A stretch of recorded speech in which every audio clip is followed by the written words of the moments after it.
সংযুক্ত আরব আমিরাতে চলমান আন্তর্জাতিক টি-20 লিগে আবারও নজরকাড়া পারফরম্যান্স উপহার দিলেন বাংলাদেশি পেসার মোস্তাফিজুর রহমান। দুবাই ক্যাপিটালসের হয়ে আবুধাবি নাইট রাইডার্সের বিপক্ষে ম্যাচে মাত্র 3 ওভারে 22 রান দিয়ে গুরুত্বপূর্ণ 2 উইকেট তুলেছেন তিনি। তার ডিসিপ্লিন বোলিংয়ে শুরুতেই চাপ পড়ে প্রতিপক্ষ শিবির। টস হেরে ব্যাটিংয়ে নেমে দুবাই ক্যাপিটালস সংগ্রহ তোলে 186 রান। মূল স্থপতি রফম্যান পাওয়েল 52 বলে ঝড়ো 96 রানের অসাধারণ ইনিংস খেলেন তিনি। জবাবে ব্যাট হাতে নামলেও শুরুতেই ডেভিড ইউলি ও মোস্তাফিজের আগুনে বোলিংয়ে দিশেহারা হয়ে পড়ে Abu Dhabi night Riders.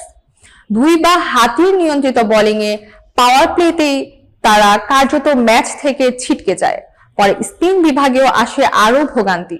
Pakistani spinner Waker Salman খিল নেন সর্বোচ্চ 4টি উইকেট। আন্দ্রে রাসেল, রাদারফোর্ডের মতো নামী ব্যাটাররাও সুবিধা করতে পারেনি। একে একে ভেঙে পড়ে পুরো লাইন আপ। ফলে মাত্র 103 রানে অল আউট হয় আবুধাবি।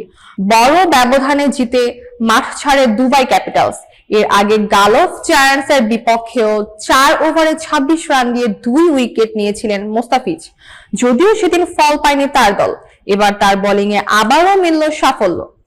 ফর্মে ফিরেছেন কাটার মাস্টার, এমন প্রমাণই যেন রেখে চলেছেন মোস্তাফিজ সংযুক্ত আরব আমিরাতের এই টি-20 লিগে।